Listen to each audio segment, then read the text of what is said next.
Oi, minha gente! Se achegue do nosso podcast preferido, fique à vontade, que hoje, com as amigas Pod, tá com o assunto arretado.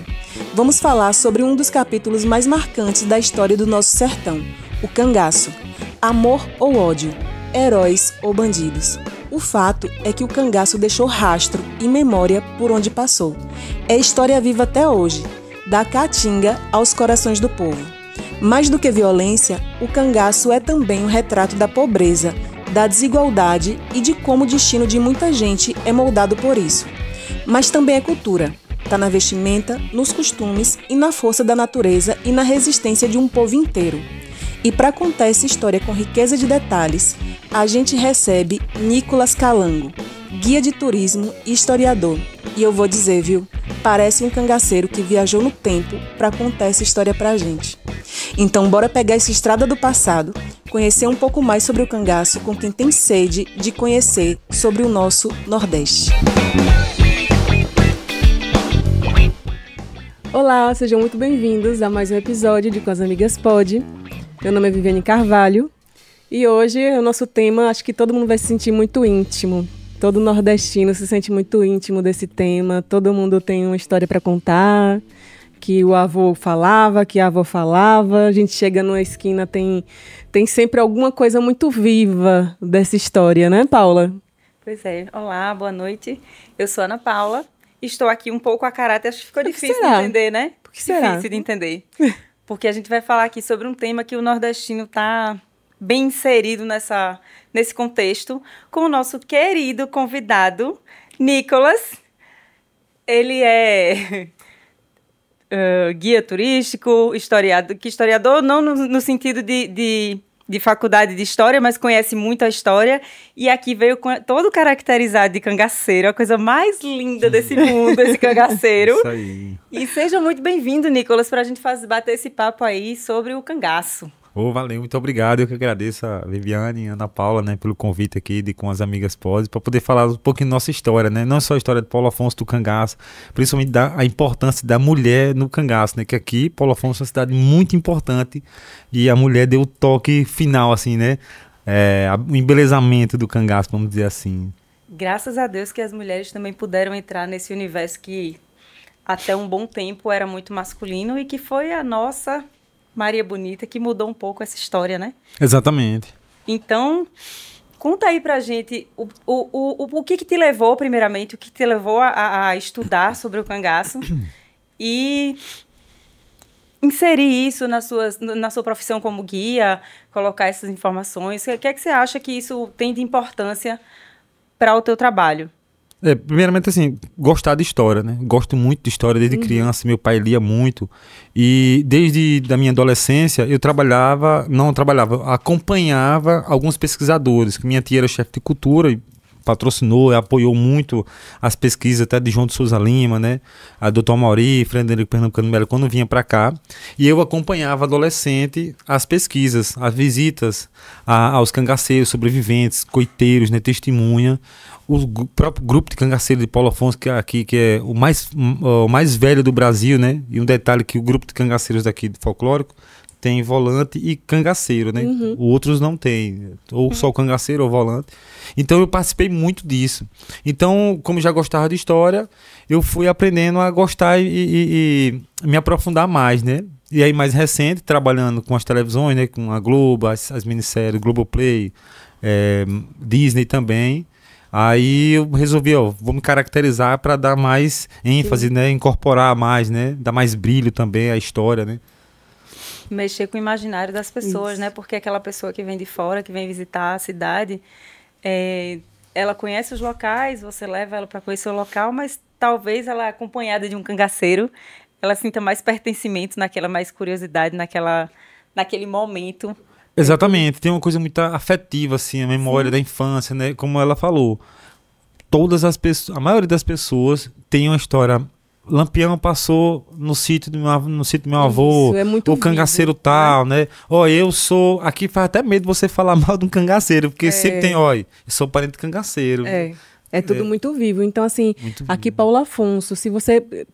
Eu tenho muitas dúvidas, né? Que vou até te perguntar durante essa conversa, esse bate-papo. Mas comecei a ver algumas coisas, assim, me aprofundar um pouquinho mais, né? Na internet. E é impressionante como é Paulo Afonso, é Delmiro, é Salgado, tudo, é Piranhas. Sim. Tudo aqui, é tudo muito perto. A história, a gente está dentro dessa história desse berço, né? Isso, do cangaço, do cenário, de tudo, né? Quando você pensa nas cabeças expostas e você está aqui tão pertinho, você vai para Piranhas e você vê lá, né? As escadas, né? O degrauzinho onde ficou exposto. Sim. É tudo muito vivo, assim, o cenário, os vídeos, então é tudo... Lógico que existem algumas mudanças, mas você vê lá as pedras e os cactos, né? O cenário, é tudo... Essa história, ela é muito rica, Sim. né? De tudo, de detalhes, e porque pessoas, né? Como você falou, o meu avô, É impressionante. E como isso... Como essa história... Essa cultura, ela é tão forte, tão presente, né? Aqui onde a gente vive.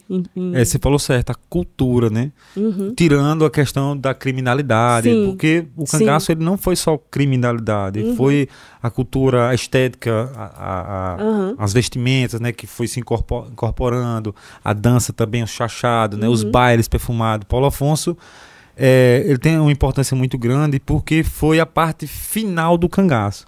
O cangaço teve mais de 180 anos só com o nome, praticamente o nome cangaço, né? Começou mais ou menos 1744, com alguns movimentos sociais, alguns conflitos, principalmente conflitos de fazendeiros com pequenos agricultores, né? E depois de praticamente, eu acho que 80 anos que veio esse nome cangaço, esse termo, né? Então, Paulo Afonso foi de 30 a 34, então... bem recente, né? Quase ontem. E onde deu o maior número de cangaceiros, né? Total 47 pessoas, entre homens e mulheres. O maior número de mulheres de Paulo Afonso. Por isso que eu digo que a mulher Paulo Afonso não é uma mulher cangaceira. Não pelo fato da violência, né? Sim. De ser à frente do seu tempo, né? Ser empoderada, né? E quando a gente fala de cangaço e dessa força, que é tão presente hoje, né? Em outras... Quando a gente fala de novo cangaço, né?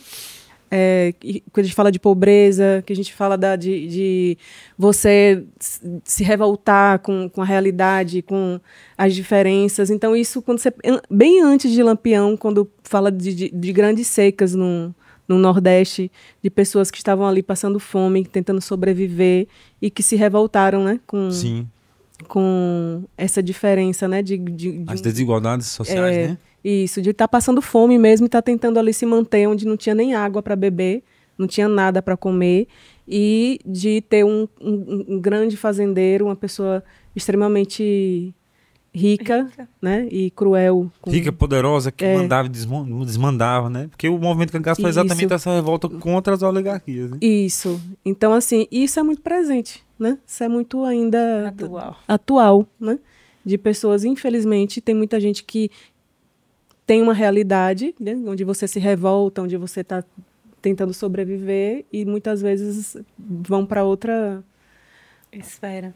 Isso. Sim. Só para colaborar com o que você falou em relação a 1930, da seca, só em 1930 morreram mais de 500 mil pessoas no Nordeste só com a seca e fome, de inanição, né? Por não ter o que comer, pela seca, não ter nenhum barreirozinho sequer, né? Até por ver as chuvas eram muito escassas, então não tinha como você ter uma plantação, né? E aí os coronéis, eles mantinham as melhores terras, porque era o que tinha os açudes, onde tinha os declives, né? As terras mais aráveis, mais produtivas, né? Principalmente até os índios pancararés aqui da região da Baixa do Chico, eles chegaram aqui em mais ou menos 1900, fugindo de Jeremoabo, porque os coronéis, quando chegaram lá com os outorgas da terra, eles expulsavam as pessoas. Essa terra é minha, você vai ter que sair daqui. Então, mas como assim? Retrato, né?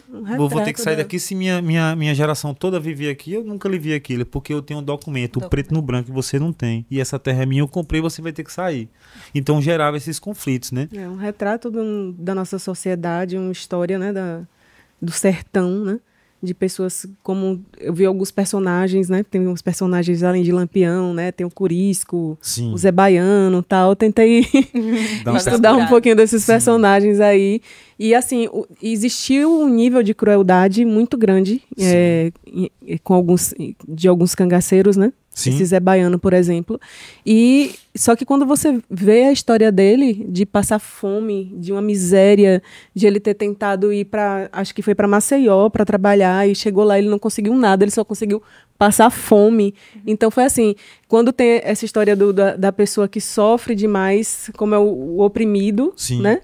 Que depois que tem um poder, né? Ele tinha um poder, tinha arma, que foi até o mais rico, se eu não me engano, dos cangaceiros. Foi. Depois Ele virou agiota. Exatamente. Foi o mais rico de todos, de também ser o opressor, né? Exatamente. Que ele conheceu a violência, a fome. Aquele e a lema, violência. quem bate esquece, quem leva nunca esquece, né? A questão da vingança. Então, Isso. naquela época, era muita questão da honra, lavar a honra. O indivíduo, ele não dava um tapa no homem e no outro dia ele ficava vivo. Ele tinha que se vingar. Então, você tem uma situação que um nordestino, ele foi para uma localidade na cidade, aí bebeu demais, tomou cana, né? E aí acabou ficando bêbado e acabou apanhando da polícia. E aí, quando ele chegou em casa, a mãe falou: "Olha, eu não tive você com um policial, não. Então, você não é mais meu filho, não, porque você apanhou na rua." E o cabo se sentiu desonrado. Então, no outro dia, ele foi lá, matou o policial, teve que entrar pro cangaço. Isso é só uma das histórias, né? Porque Sim. tem outras histórias que tem de abuso de policiais, como, se eu não me engano, é o Labareda, que tinha um policial que ele era casado, tinha várias mulheres em vários municípios, e cada município que ele passava, cada povoado que ele passava, ele tentava arrumar uma namorada.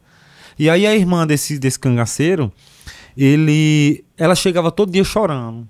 E aí ele: "Minha irmã, por que você todo dia chega chorando aqui?" Ela: "Não, nada não." Não falava o que era. Ele: "Ainda vou saber por que você está chorando."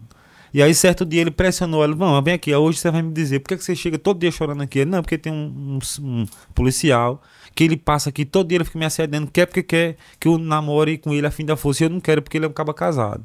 Aí depois: "Você vai marcar o encontro amanhã e quem vai no encontro sou eu." E aí ela não vai, quem vai no encontro é ele, e aí ele vai acabar matando o policial, né? Para proteger a irmã. E aí ele acaba fugindo para Alagoas e aí entra no bando de Curis, que depois forma seu bando, né? Agora, tendo por vista para a época também, o Brasil, ele era todo armado, desde o pequeno agricultor ao mais rico fazendeiro. Existiam vários conflitos sociais, guerras também, Guerra de Canudos em 1898. Muitos descendentes de Canudos que fugiram de Canudos vieram para em Paulo Afonso, na região de Jeremoabo, formando esses povoados, Juá, né?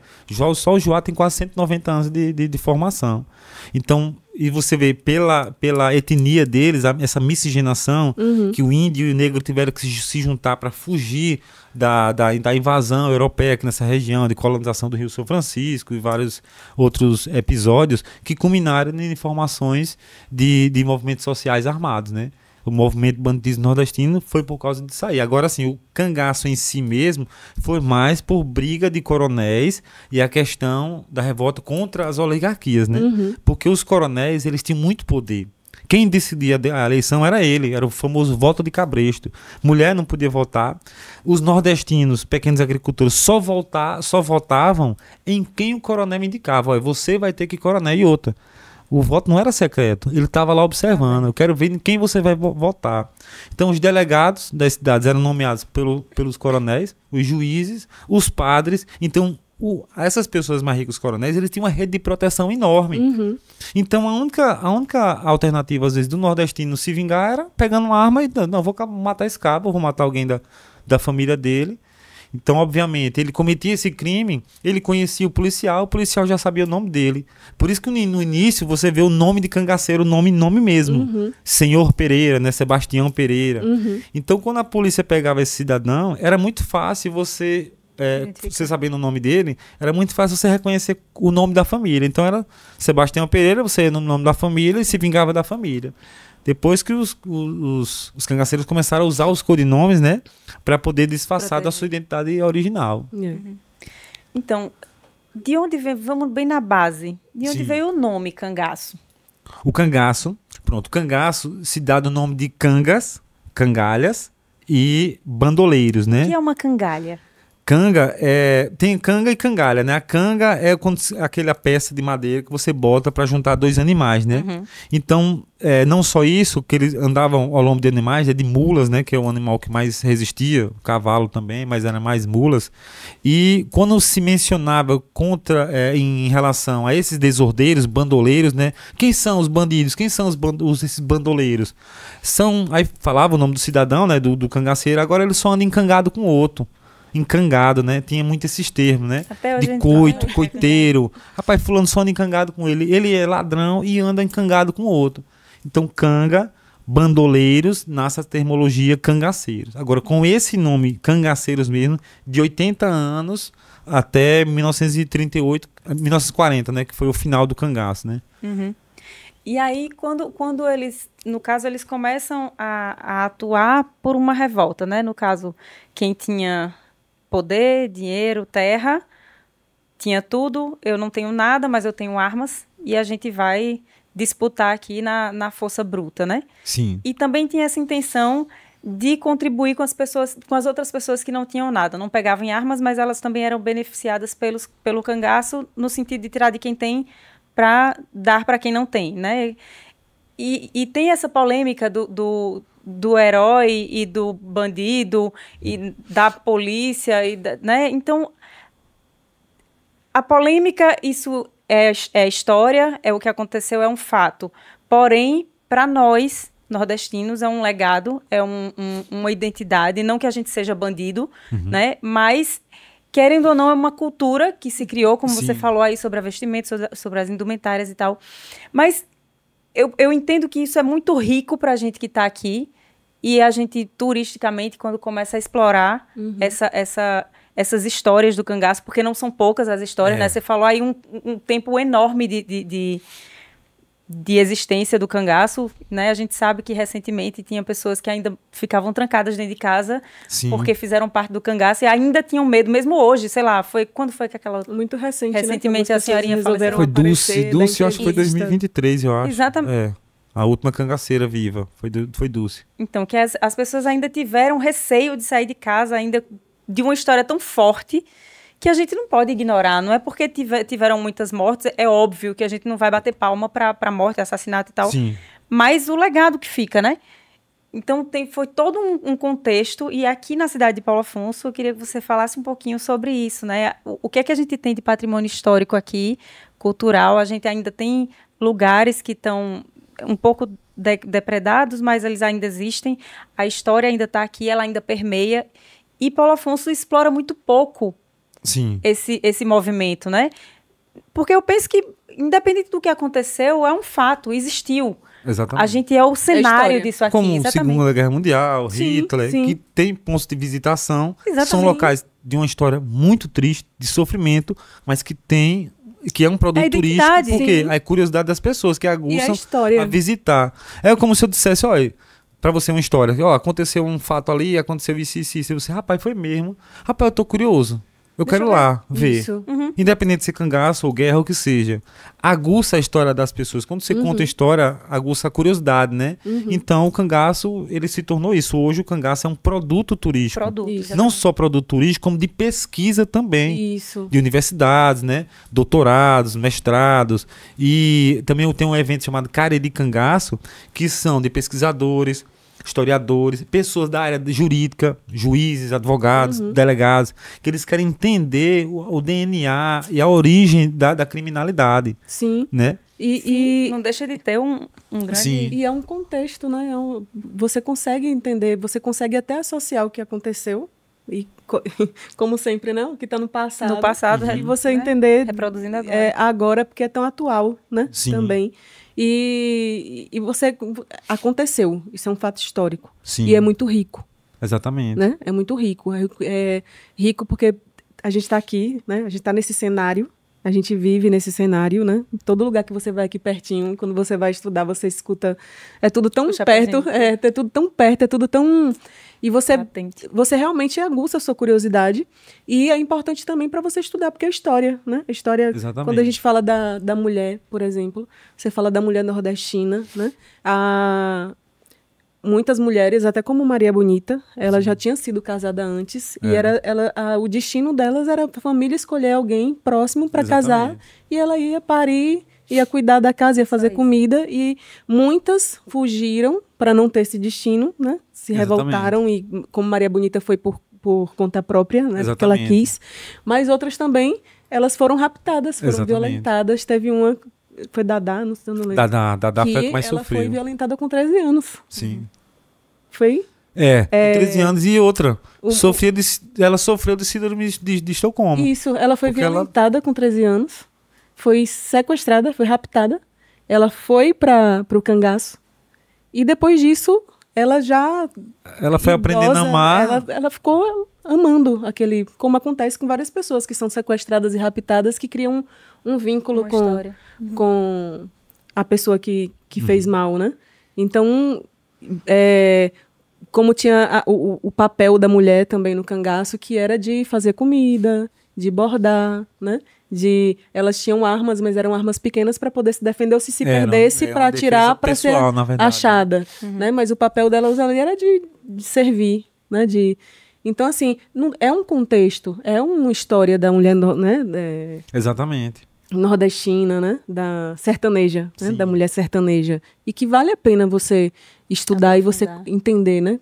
Esse contexto histórico. Aí, como ela tinha falado da questão de herói, bandido, né? Isso. Uma das coisas que os turistas mais me perguntam, essa é a pergunta básica. Todo mundo, rapaz, herói ou bandido? Depende do lado quando você estava. Isso. Pra mim, a história em relação a Lampião nasce como justiceiro, foi bandido, porque praticou crimes, sequestros, assassinatos, e morre como herói.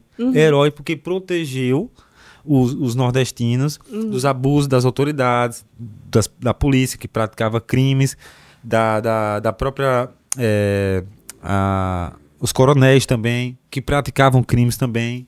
Então ali não tinha santo. Só que para amenizar, para apaziguar, nasce como justiceiro, foi bandido e morre como herói. Então depende do lado que você tá. Se você estava do lado dos coronéis, para ele era ser estudado mesmo. Foi uma coisa tão marcante que até hoje... Exatamente. Lampião e Che Guevara são os dois latino-americanos mais estudados no mundo, os biografados, né? De tese, como eu falei, de tese de doutorado, né? Porque eles querem entender não só a questão de tática militar, gastronomia do cangaço, qual era a gastronomia, o que é que eles comiam, como é que eles sobreviviam, né?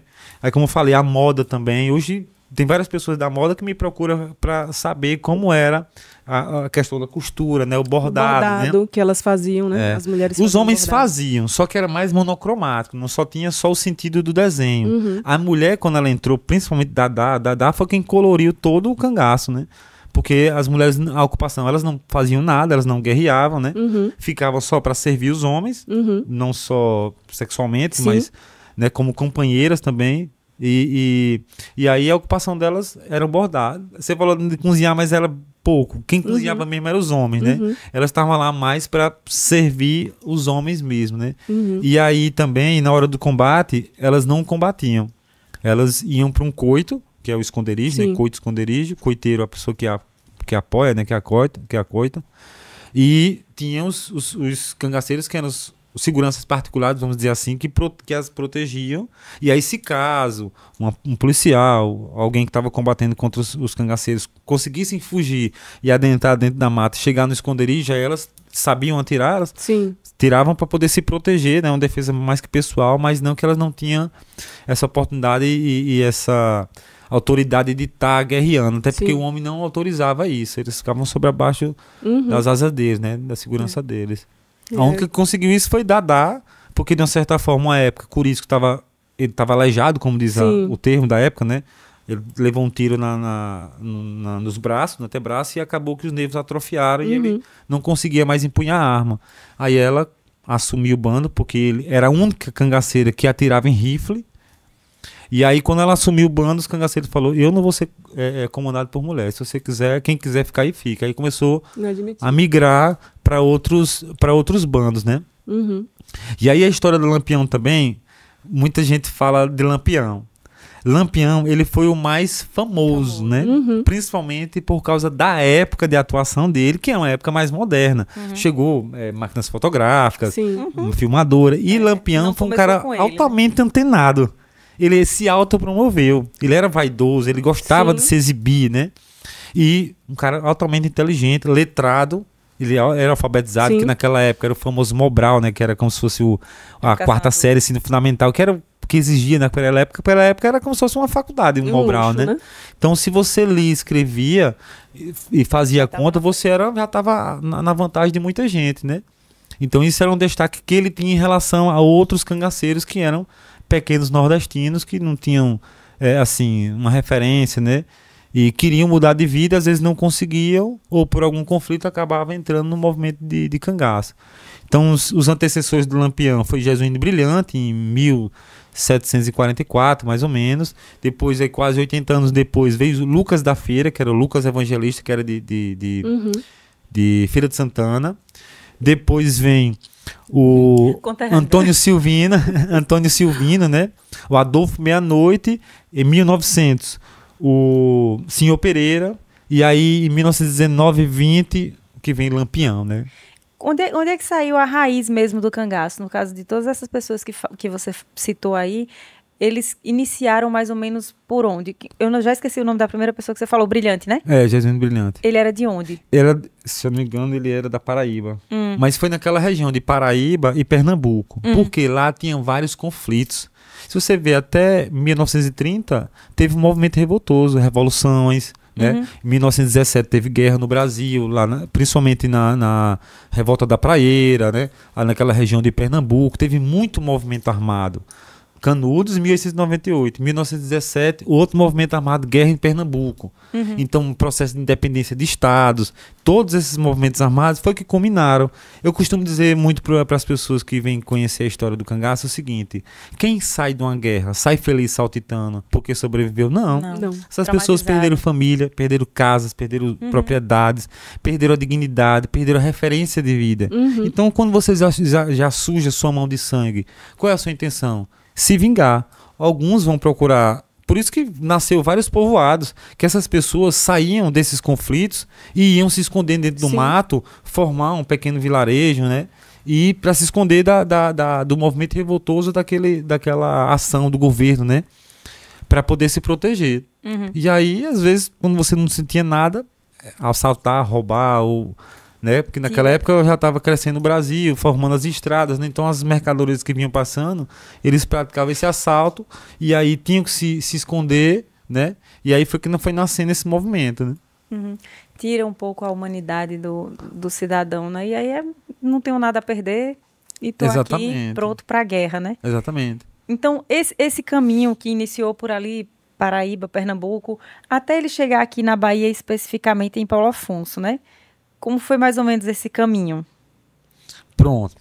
Lampião, primeiro falar de Lampião, né? Sim. A vingança de Lampião foi por causa de uma briga com seu vizinho, o José Saturnino, que era um coronel muito poderoso. Apesar dele ser amigo de infância, na adolescência, o José Saturnino passou a assumir a fazenda.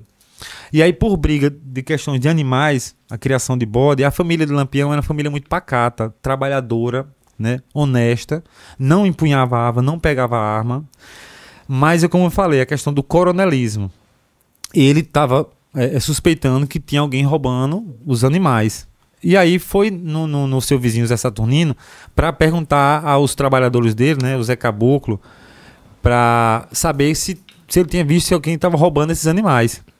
E aí o cara foi bem agressivo, né, bruto, truculento, disse: aqui ninguém viu nada não. Aí ele achou estranho e passou a investigar. O bode é um bicho danado, né? Principalmente aqueles que tem uma forquilha assim no pescoço, são os fujões. Então o bode estava invadindo a terra do coronel Saturnino e aí comendo a vegetação, né? As plantações de Saturnino. Ele, incomodado, foi matando os animais. E aí quando o Lampião, que o nordestino tinha muito aquela coisa do rastejador, né? De saber qual é o rastro por onde passou, ele foi lá, chamou um primo dele e aí foi ver, tinha essa terra removida. Achou o couro do animal e foi questionar Zé Saturnino. E aí Zé Saturnino foi muito truculento também. Disse: aqui ninguém tem necessidade de matar animal de ninguém não, porque eu tenho dinheiro e eu não preciso de matar esse animal. Então, o Virgulino foi até a delegacia para prestar queixa. Como naquela época era nomeado, o delegado era família de Zé Saturnino. Então, questionou o Virgulino sobre a veracidade, se ele tinha provas. Ele falou, a provas eu tenho que é o couro do animal enterrado. Ele, você tem testemunha? Ele, não tenho testemunha.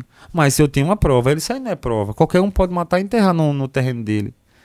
Aí ele falou, deixa isso pra lá, que quando você tiver provas de testemunha, você vem aqui que a gente dá andamento ao caso. Ele quer dizer que é assim, você vai proteger aquele cabo safado, isso não vai ficar assim não.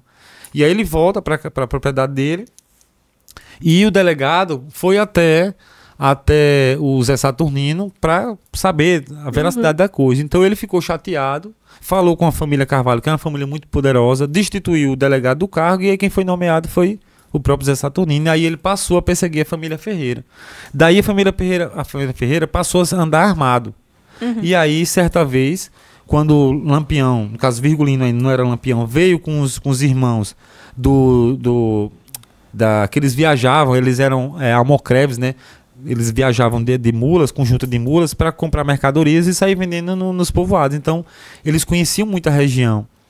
E certa vez o Zé Saturnino parou eles e disse, olha seus cabas safados, vocês são um ladrãozinho safado. E aí começou a acuá-los, né? E ele falou, e esse chocalho que tá nessa borra aí é minha. Aí Virgulino falou, esse chocalho aqui mesmo não, esse chocalho aqui é meu. Eu comprei outro, tá fazendo de água branca em água branca, e outra, eu mandei gravar aqui o meu nome Virgulino. Como é que você tá dizendo que é seu, se o chocalho é novo? E aí ele continuou acusando ele de roubo. Ele faz o seguinte, para acabar a história, ele foi lá na burra, né? Na mula, pegou o chocalho, amassou o chocalho e jogou no peito de Zé Saturnino. Tá aqui, Zé Chocai, toma teu chocai, Zé mulher, sai daqui.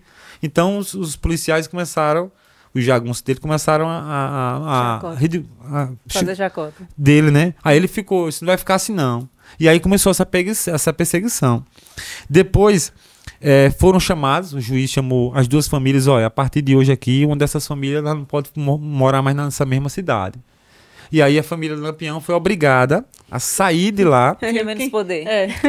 E foi morar em Nazaré dos Picos, uma cidade de mais ou menos 60 quilômetros de Serra Talhada, né? Onde que ele nasceu em Serra Talhada, né? Ele tinha 8 irmãos, 4 homens e 4 mulheres, né? E aí foi morar nessas Nazaré dos Picos. O Zé Saturnino tinha assinado um acordo como se fosse uma medida protetiva, que você não podia se aproximar do outro. Só que só tinha uma estrada e eles obrigatoriamente tinham que passar um na frente do outro. Só que o Zé Saturnino quebra esse acordo e vai atrás da família. Faz uma emboscada, uma tocaia, trocam tiros, porque a família Ferreira passou a andar armado para se proteger das perseguições. Sim. Sobrevivem e mais novamente eles têm que sair de lá e vieram para Mata Grande, Alagoas aqui. Nisso, como naquela época os beatos, os padres eram as pessoas mais poderosas assim, que protegiam os nordestinos, principalmente o padre Cícero, o pai de Lampião, seu Zé Ferreira, pede para Virgulino, olha, leve suas irmãs para proteção do padre Cícero, para elas morarem lá, para não ter represária, né? Eles não quererem fazer alguma coisa com a gente. Nesse intervalo que o Lampião foi para o Ceará, pela quantidade de dias que tinha que se ir para voltar, foi quando Zé Saturnino manda um tenente da polícia, paga um tenente da polícia, tenente José Lucena, mais uns policiais, para vir perseguir algumas pessoas lá, e aí acaba matando o pai de Lampião, que não tinha nada a ver com a história. Então o inocente morre. Então, Lampião, Virgulino, foi atrás da justiça para querer justiça, não teve, zombaram dele, ele teve que fugir da sua cidade natal por causa desse conflito, e o coronel paga um tenente da polícia, que era para proteger, mata um inocente, a mãe de Lampião morre um mês depois, louca, né? Assim, louca no sentido do termo da época, né? Problema psicológico, depressão, né? Pra época, né? E aí, quando ele volta para Mata Grande, para Santa Cruz do Deserto, ele descobre que seu pai foi assassinado pela polícia, a mando do coronel, e que sua mãe tinha falecido. Então eu perdi tudo. Então ele perdeu o juiz, disse, agora eu não vou respeitar mais ninguém, agora eu vou, mas eu levo tudo comigo. Não vou respeitar mais ninguém. E aí, como já existia... essa sensação de impunidade. De impunidade, exatamente. Então, é necessário que a gente estude a história. Sim. Isso não quer dizer que a atitude dele foi certa de sair matando, roubando, sequestrando, né? Mas é um reflexo. É um reflexo, né, de vários conflitos que se teve naquela época, e a atitude deles, a forma deles de se vingarem era fazer justiça com as próprias mãos. Como, infelizmente, hoje, várias pessoas hoje que tentam de todas as formas resolver um problema, enfim. E a justiça real não atua, não acontece. E a pessoa sente, né? Exatamente. Não então, sendo certo, não falando que é certo, nem que é não justificável, explica, né? Mas é uma realidade. Muita gente então também... eu falei a história do Lampião porque Lampião é o mais famoso, mas se você pegar a história de cada cangaceiro, sempre tem uma cada revolta, um né? tem um motivo, teve um motivo. Alguns porque queria enricar, né? Porque naquela época não se tinha emprego, ou você era pequeno nordestino que vivia através do tempo, né? Se chovesse tinha o que comer, se não tinha, não. Ou você trabalhava para um coronel, ou senão você fazia o êxodo rural que era para ir para as capitais, para Minas Gerais, o café, né? Rio de Janeiro, com as plantações de café. Ou senão você ficava aqui... Como vários tentaram, passaram fome, não conseguiram também trabalhar, né? E muitas histórias de humilhação, né? De maus tratos, de apanhar tal, e volta, como a gente falou no começo, né? Exatamente, questão de salário, né? Isso não se tinha. Né? Então eles viam que o cangaço gerava muito dinheiro. Principalmente quando os cangaceiros passavam nas roças, nas fazendas, que eles começavam a se adornar, né? Porque o cangaço, quando ele foi tendo sucesso, render lucro de dinheiro mesmo, por exemplo, ele passava numa fazenda de um coronel, roubava a joia dos coronéis, então ele começava a colocar, a exibir. Então foi uma vingança do Lampião também. Sim. Então foi a partir dele que eles começaram a partir do Lampião. O Lampião que ele começou a se mostrar como poderoso. Exatamente. Visualmente. Porque até Lampião, o chapéu não era assim. Era discreto. O chapéu era que nem o chapéu do vaqueiro mesmo, aberto. Só que ele via que tinha dificuldade na hora de atirar.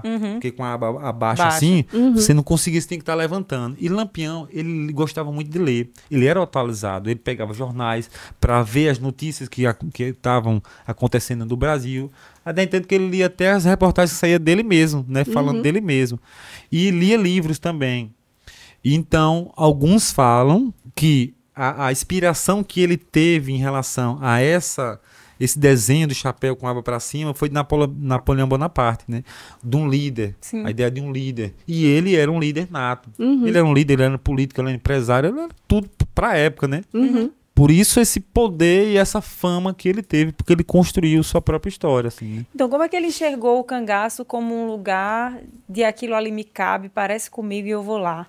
Né? No caso, o bando estava passando pela cidade onde ele estava, ou ele já tinha uma certa identificação justamente por ser uma pessoa muito leitora e já tinha noção do que significava o cangaço? O bando já existia e passava naquela região de Pernambuco. Então, por causa do conflito, ele foi atrás de Sebastião Pereira e contou o caso a Sebastião Pereira. A senhor Pereira, no caso, eu quero me vingar de um vizinho lá, que é o coronel Zé Saturnino, que matou meus pais inocentemente e eu vim procurar sua ajuda. Então, o senhor Pereira se afeiçoa a ele, né, gosta muito dele, ele entra no bando do senhor Pereira, uns falam 1920, outros falam 1919, e aí dá armas para ele e para os irmãos, porque os irmãos Ferreira era muito nídio. Dos 4 irmãos, só 3 entrou. Ezequiel, que morreu aqui em Paulo Afonso, Ezequiel Ferreira, em 1931, o Antônio e o Livino. O João, acho que o João que não entrou. Então ele e os irmãos entram, e aí o senhor Pereira cede 10 homens, totalizando mais ou menos 15 ou 14 homens, e dá as armas para Lampião e os irmãos. E aí eles vão até... Foi a única vez que Lampião tentou se vingar de Zé Saturnino. Ele foi até a Serra Talhada, na fazenda de Zé Saturnino, cercou a casa, e aí começou a atirar. E aí depois deu cessar-fogo, né? E aí gritou, Saturnino, vem aqui pra fora que é pra ela acertar, seu cabo safado.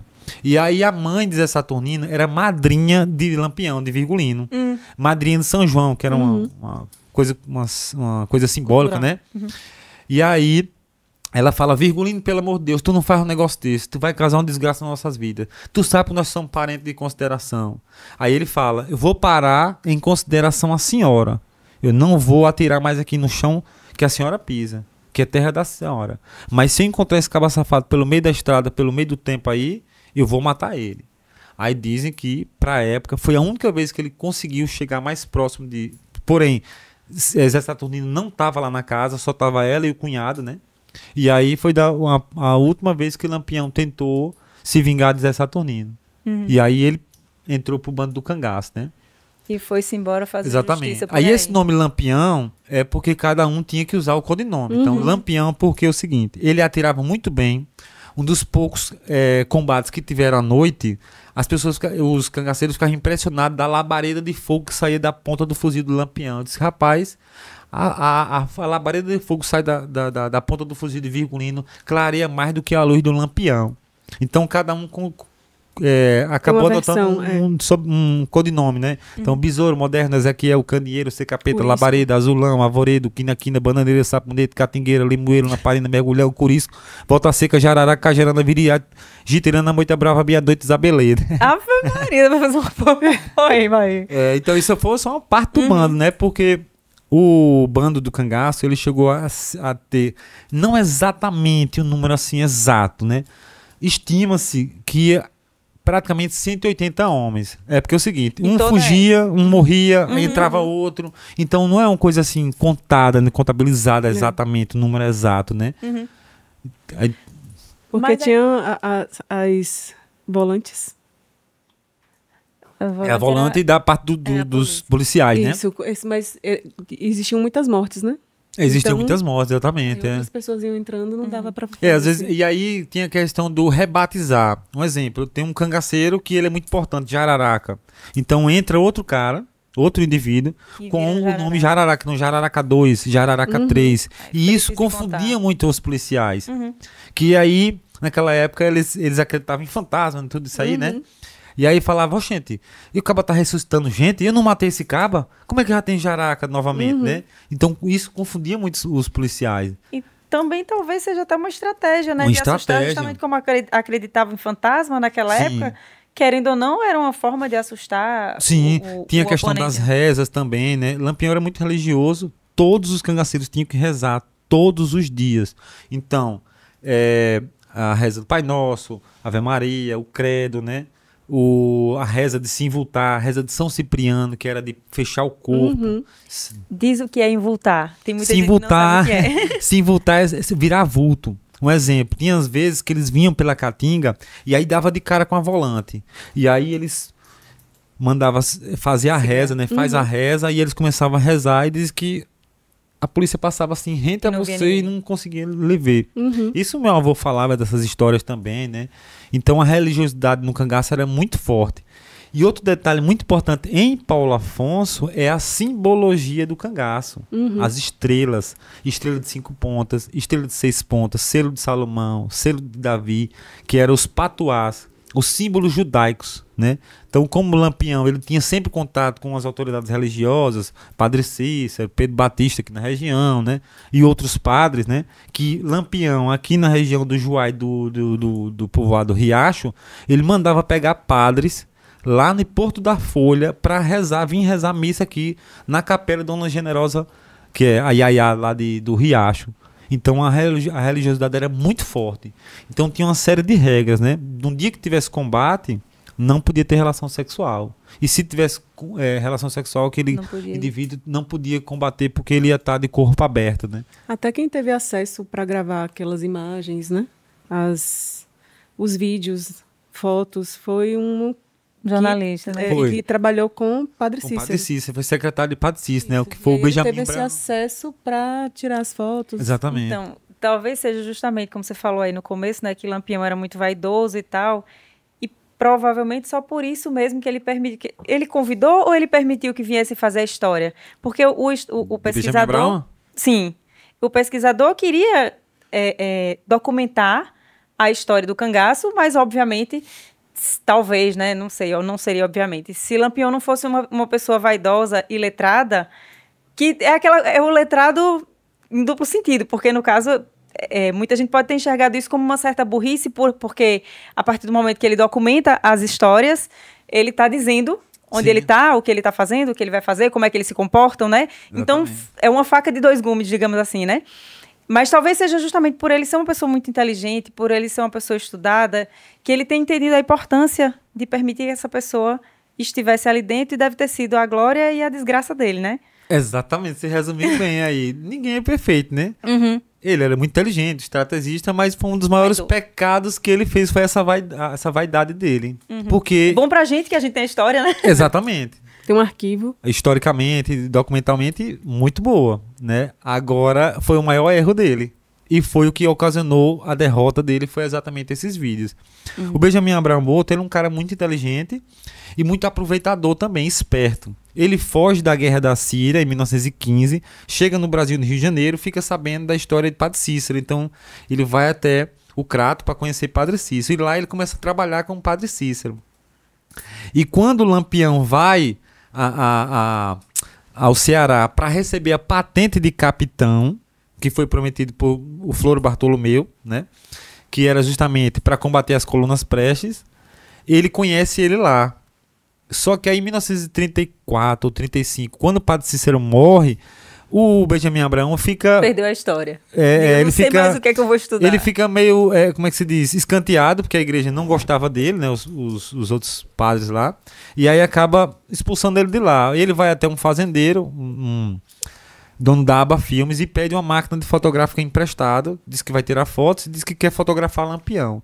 Para um cabra que fugiu da guerra, o que seria o cangaço para ele? Seria a fichinha. Exatamente. Né? Então ele foi um cara muito astuto, ele sabia que Lampião já tinha sido fotografado em Pombal, Paraíba, em 1928, disse, eu vou fotografar ele, eu vou filmar ele. E aí falsifica um bilhete com a assinatura de Padre Cícero na época, como se fosse dando recomendações para ele, ó, se você encontrar esse indivíduo aqui, pode aceitar que ele é de confiança. Então, quando ele encontra Lampião, ele passa alguns meses atrás de Lampião, até que encontra. Lampião já sabia, porque a rede de informantes e de coiteiro que o Lampião tinha era muito boa. Pois é, mesmo que não tinha WhatsApp, mas se comunicava direitinho. Exatamente, no raio de 200 quilômetros, Lampião sabia se você estava falando dele ou não, por causa das pessoas que protegia ele, né? Então ele chega até Lampião, se apresenta, fala quem ele é, né? E ele fala, ó, eu quero filmar você, eu quero fotografar você. Aí Lampião permite, ele passa 3 meses filmando Lampião. Tem uma produção, né? Exatamente. E aí, as primeiras imagens não deram certo, porque quando ele colocou os rolos para poder revelar, foi ele botou no meio das rapaduras. E aí acabou estragando o filme. Aí teve que refazer tudo de novo. Chegou até Lampião novamente, filmou tudo. E aí essas imagens foram para o cinema, se eu não me engano, em Fortaleza. E aí quando as autoridades que viram tudo aquilo, Lampião produziu todas as provas contra ele. É como se, um exemplo, uma favela, um traficante do Rio de Janeiro, vamos dizer assim, né? Filmasse tudo e mostrasse pra polícia, ó, o que eu como, as armas onde eu pego, olha, né? Minha cara. Exatamente, olha minha feição, né? Se você se invultava antes, agora você não passa despercebido. Não vai conseguir se invultar agora. E aí a polícia fala, o governo fala, isso é uma vergonha, rapaz. Como é que o cara tá 20 anos no poder, ninguém pega ele? E outra, ele só fica naquela região ali de Alagoas, Sergipe, Bahia, e ninguém pega ele, e o cara come bem, se veste bem, perfume francês, né? Que é o baile perfumado, nasce disso aí, né? Todos e a arma dele boa, né? não é que ele arruma essas armas, a própria polícia vendia arma, o exército vendia arma também, né? Então foi descoberto várias coisas que a polícia também estava envolvida naquilo. Então prendem um filme, colocam numa sala no departamento lá da polícia, né? E aí acaba que esse filme teve incêndio e acabou queimando praticamente 90% dessas imagens. Hoje você encontra essas imagens, né, no YouTube, aquela preto e branco, cinema mudo, né? Mas foi o que se restou dessa produção. Então, para ele, foi um trabalho muito importante para a gente, né? De Benjamin Abraham Botha. Exatamente. Que ainda tem, exatamente. Ainda tem essas informações aí para que a gente possa enriquecer a história, porque, como você falou aí, né, que em um raio de 200 quilômetros ele tinha vários informantes, então justamente por ter muitos informantes, ele tem muita história em cada pedacinho das cidades, né, então todo lugar que ele ia passar ele se programava e tal. Então, ao mesmo tempo que muita gente sabe, também muita gente não entregava. Acho que os filmes foram o que realmente acabou com ele.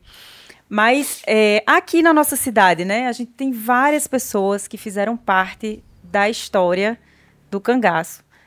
Passou por aqui também. Quem você enxerga que seria assim, além de Maria Bonita, claro, porque ela realmente, eu entendo que Paulo Afonso tem um plus, digamos assim, no cangaço, porque justamente é a mulher no cangaço, e essa mulher veio daqui da cidade. Mas quem você enxerga, assim, daqui de Paulo Afonso, que teve uma influência para que trouxesse o cangaço para cá, e os bailes perfumados, né? Como é que você enxerga isso aqui, o cangaço aqui em Paulo Afonso, também, não vou dizer além de Maria Bonita, também com Maria Bonita, né? O cangaço veio para Paulo Afonso por causa da derrota do Lampião. O Lampião ele começa a atuar em Pernambuco, Paraíba, vai subindo até o Ceará, vai pegar a patente de capitão com o Floro Bartolomeu e Padre Cícero, né? Para combater as colunas prestes, porque existia um movimento tenentista revoltoso que estava vindo do Rio Grande do Sul, subindo no Nordeste, arrebanhando pessoas para fazer parte contra o governo, né? O movimento tenentista militar contra o governo. Então, o Floro Bartolomeu ele teve uma sacada e quis fazer eliminar 2 problemas com a cajadada só, que era que os cangaceiros fossem do exército, por isso dá a patente de capitão do exército para Lampião, porque quem conhece o Nordeste, Lampião. Então quem pode acabar com as colunas prestes? O cangaço. Então você elimina o cangaço porque anistiaria eles iam deixar de ser criminosos e passar a ser do exército e eliminar a colunas prestes. Gente, tudo se resolve, tudo se repete. Exatamente. O povo que não conhece a história está sujeito a repeti-la. Repeti-la sempre. Então, sempre. Só que aí ele vê que aquela é uma armada, a patente é falsa, e ele pega essa patente obrigando a fazer essa patente. Ele, com muito entusiasmo, né, e poder, vai até Mossoró em 1927, onde ele tem a maior derrota dele. Nunca tinha sido invadido uma cidade daquele tamanho. Ele achou que ia derrotar e conseguir invadir a cidade. E é o que aconteceu, a chuva de balas no país de Mossoró. No país de Mossoró, né? Ele teve a maior derrota dele. Então, por causa dessa derrota que ele desce para cá. Porque ele perdeu praticamente 80% do bando. Com essa derrota, né? Ele não contava que a população inteira ia se armar contra ele. Então ele chega aqui na Bahia em agosto, se eu não me engano, de 1928. Chega atravessando de Pernambuco, ele chega em Rodelas, ali em Surubabel. E aí ele vem descendo até Santo Antônio da Glória. Um dos primeiros a dar apoio aqui a ele é o Coronel Petro, aqui de Glória, Bahia, né? Antigamente Santo Antônio da Glória, né? Não era Glória ainda. E aí começam os coronéis a se unir a Lampião, cedendo jagunços, que eram pessoas que cometiam crimes e os coronéis protegiam. E às vezes para eliminar esse jagunço, olha, leva ele para o bando. Agora tem o seguinte, eu vou lhe dar armamento, vou lhe dar munição, roupas, agora tu vai ter que fazer um serviço para mim, tu vai ter que me proteger. Isso ainda acontece hoje, Nicolas? Nossa! Não era coincidência, né? Mas acontece sim, né? Então os coronéis, em vez de combater Lampião, protegem ele, só que em troca de favores. Eu tenho umas terras ali que eu quero. Então o que é que tu vai fazer? Tu vai roubar essas terras para mim e nós vamos dividir essas terras no meio. O Coronel Petro fez isso, o Coronel João Sá aqui de Jeremoabo fez isso também, né? Deram muita proteção a ele e jagunço, né? E aí foi quando o Lampião chegou aqui, ele chegou com 6 cabras, meia dúzia de homens, fedorento, maltrapilho, sem aquele luxo que ele tinha, né? Só que aqui ele começa a levantar e começa a ficar mais rico, por causa dessa proteção dos coronéis, né? Pega armas melhores, né? Fuzil Mauser, 1908, rifle Papa Amarelo, fuzil, armas de repetição, né? Que o início do cangaço era um tiro uma carreira, que era o famoso soca-soca, né? Bate-bucha. Quando eles foram tendo mais sucesso com as investidas, né? Eles foram melhorando de armamento, né? E aí, evidentemente, os coronéis dando armas mais poderosas, eles foram ter mais sucesso. Então, de 30 a 38 foi o auge do cangaço, foi o apogeu do cangaço, foi a parte mais, como é que se diz? Vigorosa. Exatamente, que rendia mais dinheiro, né? A mais poderosa, assim, principalmente com a entrada da mulher. Então, quando ele chega aqui, em 1930, ele começa a colocar a simbologia e a se adornar mais, principalmente com os anéis, né? Que ele via nos coronéis.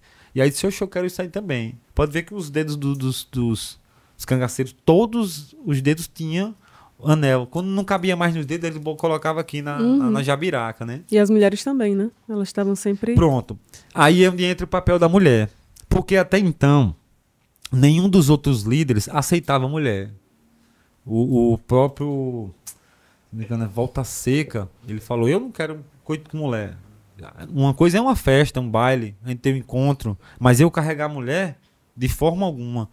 Alguns líderes também, como o Padre Cícero, fala que a derrota do cangaço seria quando a mulher entrasse no cangaço. Existia muito isso. O machismo imperava muito, era muito forte isso, né? Só que Lampião, e o próprio Lampião também não aceitaria. Falou que não ia aceitar a mulher. Só que ele não contou que o Cupido ia trair ele. Ele se apaixonou. Né? Quando ele chega aqui, ele tá formando novos coitos. Deve ser por isso que o homem tem medo de se apaixonar, né? Então, Lampião, ele tá formando novos coiteiros, né? Que eram as pessoas que davam apoio a ele.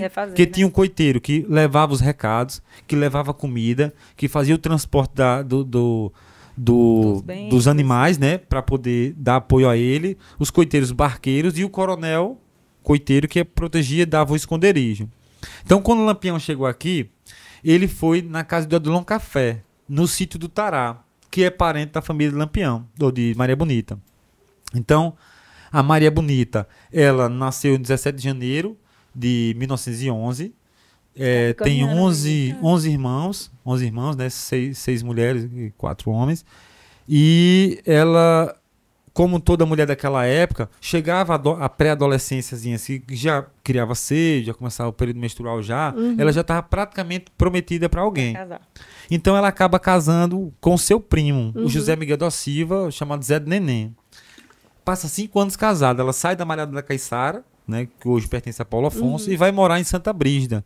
Só que aquele casamento conturbado, violência, usou muito mulherengo, ia pros bailes, voltava bêbado. O cheiro de mulher, ela descobriu a traição dele com a menina, né? Por causa de um pente que tava gravado o nome dela, sentiu o cheiro, acaba safado, você tá me traindo. Se separa, vem pra casa dos pais. Só que pra aquela época, a mulher não podia se separar. Mulher não podia se separar. Então ela chega pro pai e diz, olha, se tu quiser ficar casado, casa tu com ele, porque eu não quero mais ficar casado com aquele caba, não. E aí o pai dela, seu Zé Felipe, fala, mulher, volta pra lá. E ela fala, homem mesmo é Lampião, aquilo que é homem de verdade. Dia que ele passar pra aqui, eu vou me embora com ele. E aí ela fala, mulher, tu não fala um negócio desse, bata a mão na tua boca, tu não sabe o que tu tá falando. Então quando os cangaceiros passavam nas localidades, as mulheres, elas ficavam assim, interessadas. Por quê?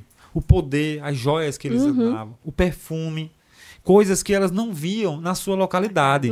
Eram uns homens brutos, não tomava banho direito, fedorento, só cheirava animal, né? Liso. Tratava ela, liso também, tratavam elas mal, né?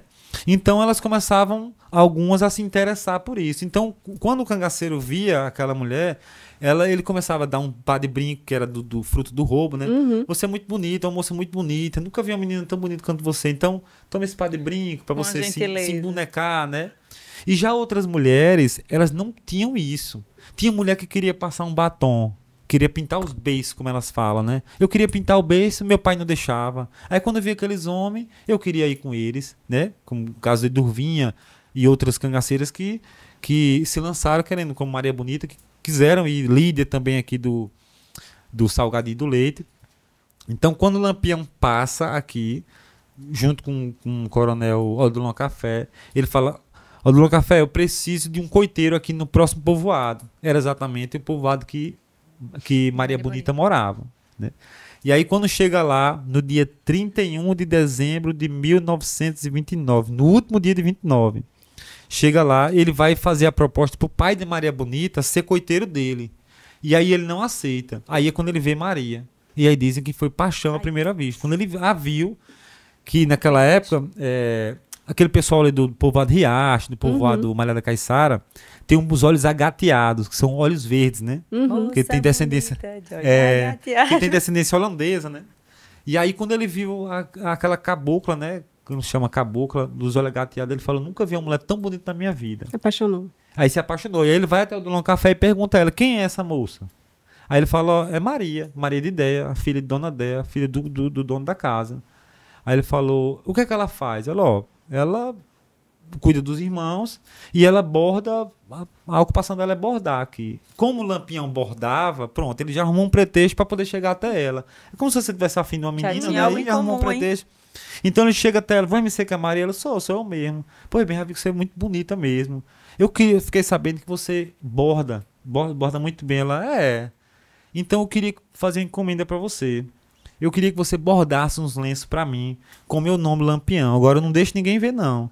Eu vou pro Raso da Catarina, e daqui umas 2 semanas eu volto aqui pra pegar a encomenda. Aí ela falou, eu não tenho como fazer, porque eu não tenho material nem dinheiro. Aí ele falou, não se preocupe, eu pago tudo. Aí tirou o dinheiro, deixou muito dinheiro pra ela. Ele foi pra Raso da Catarina, e aí ela pegou as irmãs, foi pra feira de Piranhas, comprou os materiais, tecido, voltou, fez os lenços dele, sobrou tecido, fez roupa pra ela, pras irmãs, e ainda guardou, ainda sobrou dinheiro. E aí guardou, né? Só que Lampião, ele nunca voltava na data marcada. Só voltou de 1 mês depois. E aí dizem que desse segundo encontro, eles já tiveram o primeiro romance, né? Começaram a namorar, praticamente namoro de porta. Só que não era aquele namoro que você passava vários dias, né? Vinha todo dia. Ele vinha um dia, dormia lá, ia embora, prometia voltar de novo e vinha depois de 1 mês, 2 meses, né? E a bichinha lá. E ela lá esperando. Só que aí o pai dela, prevendo que ele poderia raptá-la, levá-la, né? Ele fala, eu não vou deixar ela levar ela, não. E aí da 7ª vez que ele tem encontro com ela, ele pega a Maria Bonita e leva para o povoado Rio do Sal, que a avó de Maria Bonita estava doente e morava lá. Então ele leva para ela cuidar da avó. Só que quando o Lampião chega aqui, que fica sabendo, cadê minha Maria? Ele falou, sua Maria não tá aqui não. Eu levei ela pro povoado Rio do Sal para cuidar da avó dela, com medo de que você levasse. Ele, pois, você vai pegar ela e eu vou esperar aqui. Você manda um dos seus filhos pegar ela lá. E aí quando os irmãos dela vai até o povoado Rio do Sal, busca ela, leva até lá, e aí ela fala, olha, das duas uma, ou tu me leva de vez ou tu me deixa de vez. Porque esse namoro não tá dando certo, não. Tô aguentando essa Cada vez que história, tu não. vem pra cá, um rastro de destruição, de sofrimento vem, porque a polícia vem maltratando todo mundo. E o pai dela já tava com medo de sair, né?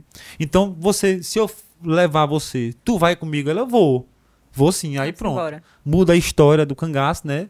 Que Lampião quebra a própria promessa dele também de não aceitar a mulher, e aí leva ela. E aí dizem que ele chega pros cangaceiros, né? Pros cabras dele e fala, rapaz, eu tô envergonhado. Eu não sou um homem de palavra, não. Aí pega o chapéu, joga no chão. Pode pisar, que eu quebrei minha própria promessa. Eu me apaixonei. Aí se apaixonou, né?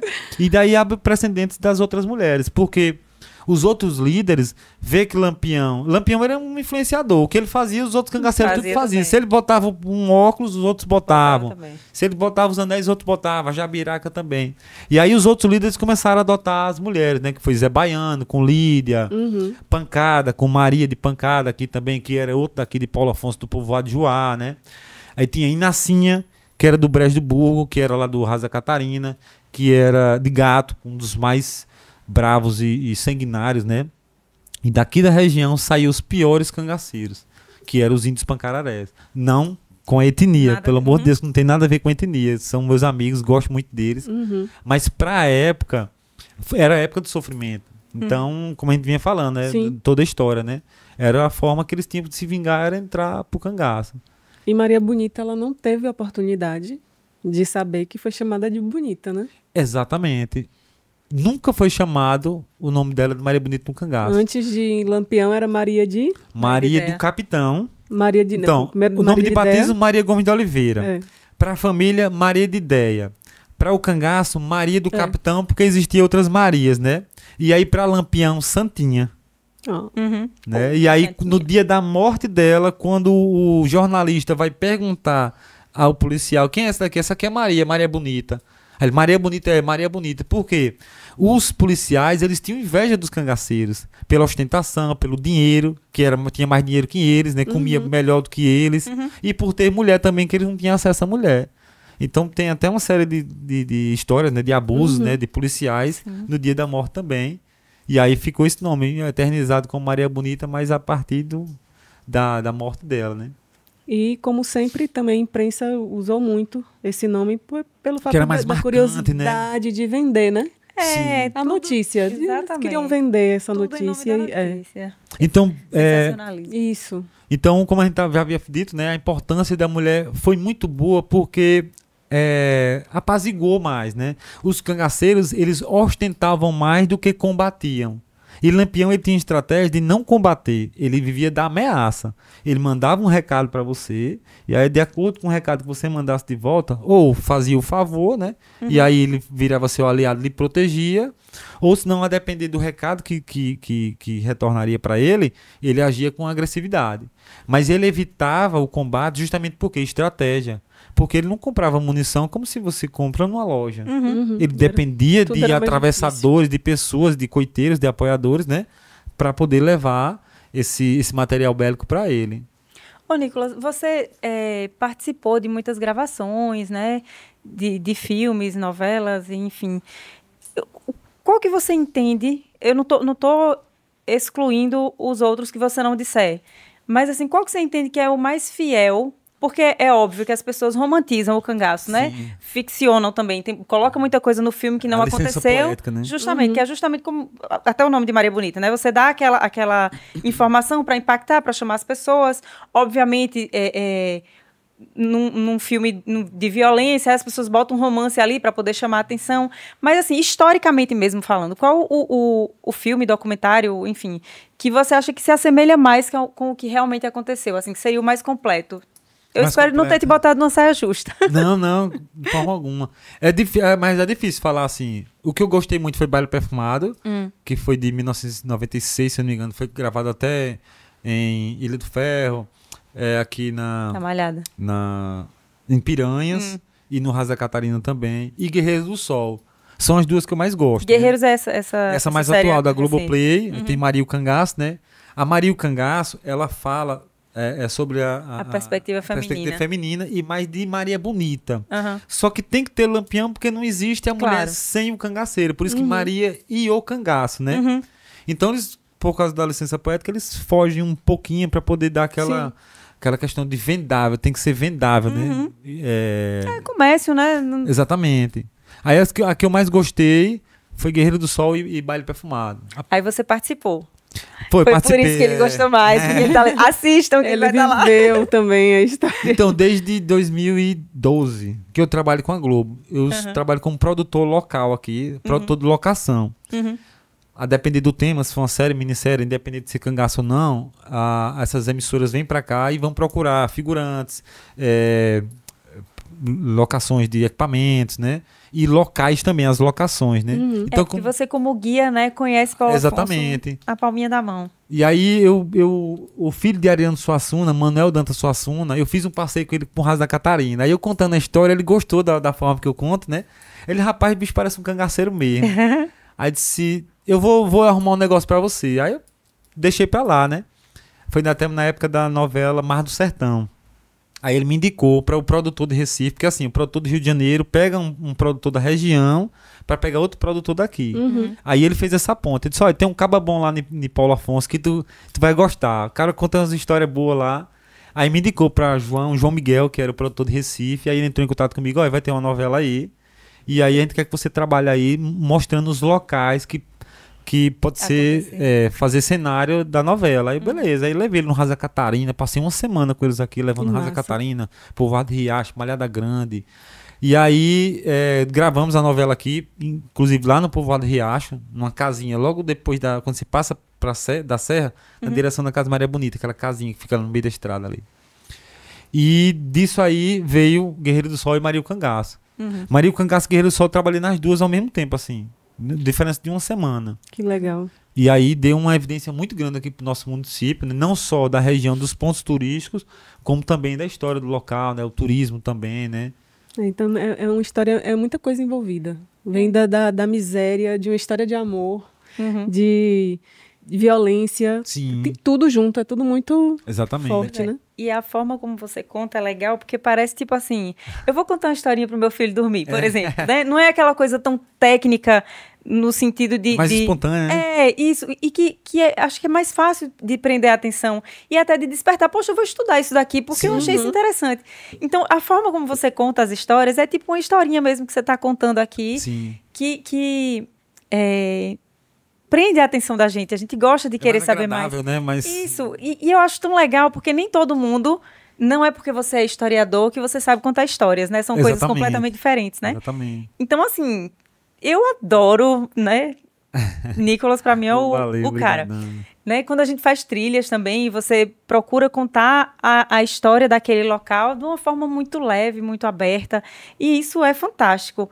Eu queria tanto que você contasse mais várias histórias, mas o tempo da gente é muito pequeno. Tomás já tá ali, ó. Mas deu pra falar muita coisa, né? Claro! Desde a história é do isso. cangaço até a mulher. Muito Geralmente é o que eu faço como atendo os turistas, né? Porque tem gente que vem cru, que nunca viu, que Zerado, vem até com exatamente. preconceito. Exatamente. Quando ele vem vendo aquela história desde a formação até ele... Caramba, eu pensava que era só violência. Não vi Pois que tinha é. esse outro lado, né? E tipo, numa trilha tu tem, sei lá, umas 3 horas pra conversar com essa pessoa, né? Exatamente. Ainda tem um cenário, né? Exatamente. Então, Aí depois dessas gravações, aí eu passei se caracterizar. a me caracterizar, porque eu vi que as pessoas davam mais importância, Sim, queriam tirar já mais tem um foto, impacto valorizavam visual. mais. Eu tô aqui, eu digo cangaceiro, que não Até consigo o se diretor livrar da... Tô batendo Tá papo fazendo um cangaceiro. depoimento aqui com a gente. Parece que resgatou, né? Ressuscitou, né? Fez um passeio, trouxe do tempo, passado. é. Vem cá E contar até essa o história pra diretor ele gente. queria que eu fosse dublê do Lampião. Rapaz, tu tem uma cara de cangaceiro. Parece que tu era cangaceiro naquela época. Nem condições não, né? Pois E eles gostaram muito que a forma que eu tava contando, né? Ele, cara, eu queria botar tu lá, mas esses buracos nas orelhas Tá aqui vendo, não tem Nicolau? condições. Porque agora é tudo em HD Ultra, né? Ultra HD, 4K e tal. Vai pegar cada detalhezinho do seu rosto assim. Mas ainda fiz uma participaçãozinha. Aí foi muito interessante, foi muito bom. Que legal. Deixa eu fazer Tomás, eu vou te pedir uma ajuda. A gente não trouxe pra cá o presente de Nicolas. Você pode pegar pra gente, por favor? A gente se empolgou, não entregamos... Veio correndo pra cá e disse, Mas gente, vocês tem- gostaram? Eu com amei. certeza Que bom, amamos. Muito obrigada. Obrigado Muito vocês, legal. né, Eu que tava só aqui, tem a mas agradecer. a sensação é essa, né? Que teve um cangaceiro, veio do passado. Foi, ressuscitou aí pra contar a a gente história. fez esse... Viveu lá no Cangaço. Ó, deixa eu contar aqui minha experiência, né? Essa daqui. Aí em relação à arma, assim, eu não ando, né? Até pra não impactar as pessoas, né? Pra ficar muito aquela coisa muito agressiva, assim. Na Casa Maria Bonita, que eu ainda pego e faço umas encenações assim, né? Mas nada... Ô, Tom. Aparece tu, só a mãozinha aí, Thomas. Vou entregar pra vocês. Pra lhe entregar. Esse é um Vitor Norman. presente de Dilane, Obrigadão. a nossa consultora. É, Natura e Avon, de influencer. Maravilha. Ela mandou pra você esse presentinho. Nem precisava, porque o maior presente é estar aqui com vocês, né? E a gente poder estar divulgando nossa história aqui, Exatamente. valorizando. Isso é que é um maior presente, não só pra gente, que como pro município, né? Que isso aqui vai pra internet, vai pro mundo, todo Sim. mundo vai ver. o Mais uma sucesso. fonte, né? Mais uma fonte de estudo, né? A gente vai Exatamente. ser mais esse Exatamente. pedacinho aí, pra A quem tem sementinha curiosidade, escutar e matar um pouquinho da curiosidade que as pessoas têm, né? Curiosidade com esse Sim, sim. tema, com esse Exatamente. universo, né? A gente se do apropriar cangaço. da nossa história, né? Valorizar, divulgar, né? Uma coisa que eu Isso. sempre falo para as pessoas, olha, tirem fotos, divulga a nossa região, nossa história, não sintam vergonha, né? Principalmente as mulheres, né? Sim. Que as cangaceiras eram mulheres empoderadas, né? À frente do seu tempo, né? Corajoso. Presentinho pra você. Obrigada, viu? Obrigadão de coração. Então, Nicolas, muito agradecida pela sua contribuição com o nosso cangaço local. É claro que aqui em Paulo Afonso teve muita história, tem muito detalhe, né? É. A gente ainda tem ali as ruínas ali Povo na Adeus. Serra do Buzeiro. Eu nem pude falar da minha Serra do Buzeiro, É. né? E tem ainda locações da época que ainda existem. A Casa de Maria Bonita ainda está aí. A gente tem a história e a locação para contar. E que bom que você está aqui contando um pedaço. Então, gente, Nicolas é guia, tá? Quiserem fazer uma trilha com ele, vão escutar essas histórias e várias outras, porque, né? Ixi, tem tanta Não só de coisa. cangaço o Nicolas vive. Né? Arqueologia também. Exatamente. Bioma, fauna, tudo. Exatamente. A gente não consegue falar tudo sobre você num momento só, Nicolas. Obrigada pela sua Obrigadão presença. de coração. Obrigada, Eu que Nicolas. agradeço. Muito E obrigada, sucesso viu? pra vocês, né? Obrigada. Eu só esqueci. Com as amigas meninas pode. pode. Com as Com as amigas amigas pode. Mas com Com as Com as amigas com as pode. amigas pode. Pode muito. Pode muito. E muito obrigada. Boa noite pra vocês. Curtam. Compartilhem, comentem. Vai lá na rede de Nicolas. As pessoas que são da rede de Nicolas, vem cá na nossa, né? Pra gente fazer essa interação e poder crescer muito mais essas informações que saem aqui do nosso podcast, né? Isso. Nossa parceria aqui, cada dia com temas diferentes, temas novos. Isso. Então, por favor, contribuam para que a gente apareça muito mais, que essa história aqui possa ser compartilhada com outras pessoas. Muito Nossa mais. história é tão rica, né? Valeu, obrigadão de coração.